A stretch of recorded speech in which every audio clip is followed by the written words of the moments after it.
Pukul 7 waktu Indonesia Tengah, Radio Republik Indonesia Bone menghadirkan sejumlah berita. Hasil liputan reporter wilayah Kabupaten terangkum dalam himpunan Warta Bone selama sepekan. Dibacakan oleh Arfiani Arif.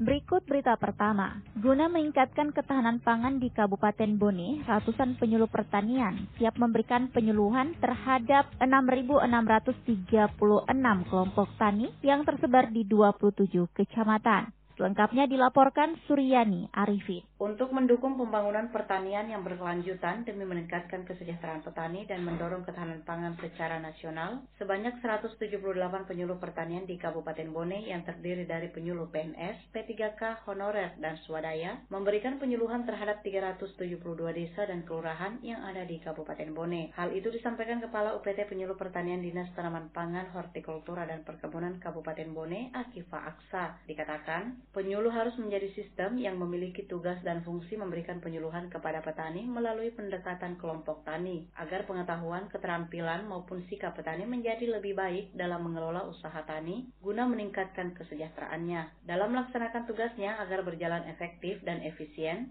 setiap penyuluh pertanian perlu melakukan tahapan-tahapan, diantaranya persiapan, pelaksanaan, evaluasi, dan melaporkan kegiatan penyuluhan dan pengembangan penyuluh pertanian, seperti tersedianya data potensi wilayah, rencana kegiatan, dan kebutuhan kelompok tani. Potensi lahan pertanian kita itu sekitar 118.000 hektar. Kemudian jumlah kelompok tani kita yang tersebar di 27 kecamatan tadi itu ada sekitar 6.636. Ini semuanya sudah terdaftar yang ada aplikasi kita yang kita sebut dengan Simlu. Penyuluh kita saat ini ada sekitar 178 orang. Ada PNS 52 orang, kemudian ada P3K kita 72 orang, kemudian ada honor 54 orang, kemudian kita dibantu juga yang namanya penyuluh swadaya sebanyak 139 orang.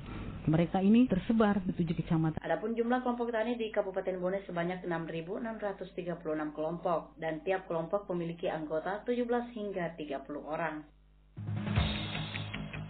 Lapas kelas 2 Awa Tampone telah resmikan fasilitas parkir gratis bagi masyarakat yang berkunjung dan pengguna layanan. Selengkapnya dilaporkan Firdaus Gafar. Lembaga Pemasyarakatan kelas 2 Awa Tampone dalam memberikan pelayanan publik yang maksimal kepada masyarakat telah meresmikan fasilitas parkir gratis bagi pengunjung dan pengguna layanan. Kepala Lapas kelas 2 Awa Tampone Saripudin Naku mengatakan pentingnya ketersediaan fasilitas parkir dalam memberikan kenyamanan kepada masyarakat merupakan wujud keseriusan dan kesungguhan Lapas Watampone dalam memberikan pelayanan maksimal dan kenyamanan bagi masyarakat. Dikatakan dengan adanya penyediaan fasilitas parkir ini diharapkan kendaraan masyarakat tertata dengan rapi. Dalam rangka memberikan pelayanan publik yang maksimal kepada masyarakat Kabupaten Bone dan sekitarnya, kami telah meresmikan fasilitas parkir gratis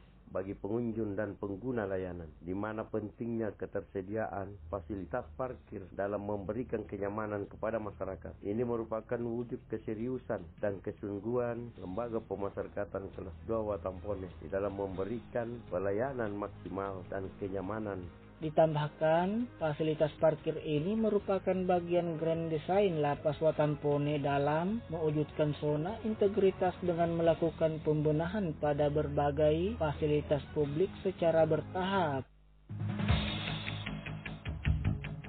Badan Pertanahan Nasional Kabupaten Bone meraih penghargaan secara nasional menyusul capaian target 4.000 bidang tanah telah disertifikatkan sepanjang tahun 2023. Selengkapnya kembali dilaporkan Suryani Arifin. Kantor Pertanahan Kabupaten Bone Provinsi Sulawesi Selatan meraih prestasi peringkat kedua nasional atas pelaksanaan kegiatan redistribusi tanah terbaik tahun 2023. Hal ini disampaikan Kasih Penataan dan Pemberdayaan Badan Pertanahan Bone, Mariani. Disebutkan, tahun 2023 BPN mampu menyelesaikan target 4.000 bidang tanah yang tersebar di 12 desa. Di antaranya, Desa Pacing, Tanah Tengah, Lompu, Sugiale, Paripung, Tempe, Pasipo, dan Ajalireng. Untuk untuk disertifikatkan sehingga hal itu mengantar BPN mendapatkan penghargaan secara nasional. Dikatakan, pencapaian redistribusi lahan pemerintah yang dikelola masyarakat merupakan kolaborasi yang baik antara pemerintah daerah dan BPN. Redistribusi tanah merupakan pembagian tanah-tanah yang dikuasai oleh negara dan telah ditegaskan menjadi objek Landerform yang diberikan kepada petani penggarap yang telah memenuhi persyaratan ketentuan peraturan pemerintah nomor 224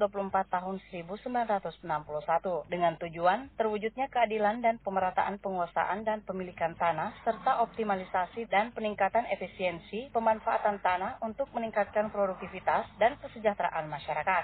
Kalau yang tadi itu yang kita sertifikatkan tahun kemarin kurang lebih ada yang 400, 500-an. Tapi ada juga desa yang cuma 100 karena mungkin medannya di sana. Batas ukuran untuk pensertifikatan redis itu 5 hektar. Kalau untuk pensertifikatan redis ini memang 1 tahun anggaran tahapannya itu memang panjang. Ditambahkan, program akses reforma agraria dilaksanakan di 3 tahapan, yaitu pertama pendataan sudah di beberapa desa, kemudian pembentukan SK kelembagaan dan penguatan kelembagaan, dan ketiga pengembangan usaha dan fasilitas akses pemasaran yang dilaksanakan. Setelah melakukan pendataan dan menemukan potensi yang dapat dikelola oleh masyarakat, kemudian disertifikatkan. Tingkat partisipasi pemilih Bone pada pemilu 2024 mengalami kenaikan sebesar 4%. Selengkapnya dilaporkan Ayunia Nindiati. Komisi Pemilihan Umum KPU Kabupaten Bone melaporkan tingkat partisipasi pemilih pada periode pemilihan legislatif dan pemilihan presiden 2024 mengalami kenaikan sekitar 4% dari pemilu 2019. Diungkapkan oleh Koordif Sosialisasi, Pendidikan Pemilih, Partisipasi Masyarakat dan SDM KPU Bone Abdul Aziz, partisipasi pemilih pemilu 2024 sebesar 79%, naik jika dibandingkan pemilu 2019 lalu sebesar 75%. Hanya saja ia mengungkapkan pihaknya tidak mengantongi barometer penyebab kenaikan ini, ditunjang karena naiknya kesadaran masyarakat untuk menggunakan hak pilihnya atau ada faktor lain yang menyebabkan. Selain itu, Aziz mengatakan hal tersebut tentunya menjadi tantangan bagi KPU Bone menjelang pemilihan Bupati dan Wakil Bupati Bone dan pemilihan Gubernur dan Wakil Gubernur Sulawesi Selatan pada November mendatang. Sebab berkaca pada periode pemilihan sebelumnya, partisipasi pemilih pada pileg tak pernah melebihi angka partisipasi pemilihan pada pilkada. Sehingga ke depan pihaknya akan lebih memasifkan sosialisasi. Dulu kemarin itu 79 lebih persen. Hampir kita mencapai 80%. Makanya dalam sejarah partisipasi sebenarnya itu tidak pernah lebih tinggi sejarah partisipasinya pilkada dibanding pemilu. Itu menjadi sebuah tantangan besar tersendiri untuk kita ini. Makanya kemudian pasti ke depan kita lebih masifkan sosialisasi dengan cara ya termasuk dengan melibatkan teman-teman media, melibatkan teman-teman nanti organisasi kemasyarakatan, lembaga-lembaga semua dengan cara memasifkan karena kita ini juga punya keterbatasan pada persoalan ini. Menurut Aziz, saat ini kemudahan mengakses informasi sudah dalam genggaman, sehingga keterlibatan media-media online juga sangat berperan menyebarluaskan informasi terkait Pilkada 2024 mendatang. Sebagai rangkaian perayaan Waisak tahun 2024, umat Buddha Kabupaten Bone menggelar ritual Pindapita atau mengumpulkan derma. Selengkapnya dilaporkan Ayunia Nindiati. Sejumlah biksu menerima derma atau sedekah saat melaksanakan ritual pindapata atau mengumpulkan sumbangan dari umat Buddha di sepanjang jalan kota Watampone kemarin. Prosesi pindapata tersebut dilaksanakan dalam rangkaian perayaan Trisuci Waisak 2568 Buddhis Era atau tahun 2024 Masehi. Ketua Paguyuban Sosial Marga Tionghoa Indonesia atau PSMTI Hakim Lewa mengatakan, pada ritual pindapata, umat Buddha memberikan sedekah kepada biksu sebagai penghormatan agar pemberian bermanfaat dan mendapatkan berkah. Dijelaskan, biksu bersama penyelenggara atau umat Buddha berjalan kaki sepanjang kurang lebih 5 km menyusuri beberapa ruas jalan pusat kota Watampone hingga tiba di Vihara Dharma Palaka. Nantinya menurut Hakim Lewa, sedekah umat Buddha yang berupa barang-barang kebutuhan sehari-hari seperti sembako, minuman ringan akan disedekahkan kembali kepada warga kurang mampu. Ini kita juga beri masyarakat kesempatan untuk berdana, berbuat baik. Karena ini kan kalau dana yang terkumpul kita salurkan ke fakir miskin ya yang membutuhkan ya, seperti tukang becak begitu. Ya ini kalau sama Nera ini belum jadi banteng, baru beraja toh. Ya sembarang masyarakat apa yang diberikan dia terima. Apa saja. Biarpun makanan boleh, makanan biar ayam apa. Nah, dia terima. Yang penting diberikan pemberian. Yang menjadi harapan kita semoga agama umat Buddha kita ini lebih maju, loh, dan bertoleransi sama aman juga karena ini mayoritas bisa mengayomi kita minoritas.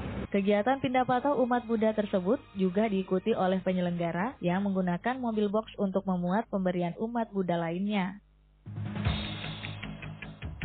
Sebelum mengakhiri rangkuman Warta Bone, kita simak berita terakhir berikut ini. Pembukaan Pekan Olahraga Kabupaten Porkap Bone telah berlangsung. 400 personil Satpol PP disiagakan guna mengamankan kegiatan tersebut. Selengkapnya kembali dilaporkan Ahmad Kahfi. Setelah vakum selama 20 tahun, akhirnya tahun 2024 ini Pekan Olahraga Kabupaten Porkabone digelar. Pembukaan Pekan Olahraga Kabupaten Porkabone ini akan dilaksanakan di Stadion Lapatau Matanatika Watampone hari ini. Diikuti 1.000 lebih atlet dari 27 kecamatan yang ada di Kabupaten Bone. Ketua Panitia Andi Akbar mengatakan 400 personil Satpol PP dibantu aparat kepolisian akan disiagakan di lokasi kegiatan. Penyiagaan personil ini dilakukan demi terciptanya keamanan dan kenyamanan bagi masyarakat sehingga kegiatan pembukaan ini bisa berjalan dengan lancar. Dijelaskan, 400 personil Satpol PP ini akan disebar di area Stadion Lapatau untuk menjaga keamanan dan juga mengatur area parkiran. Para personil juga akan ditugaskan untuk mendampingi defile 27 kecamatan pada pembukaan Porkap Bone. Mengingat peserta dan simpatisan atau penonton yang akan terkonsentrasi di Stadion Lapatau diperkirakan sekitar 3.000 orang. Ya, polisi juga kita libatkan nih.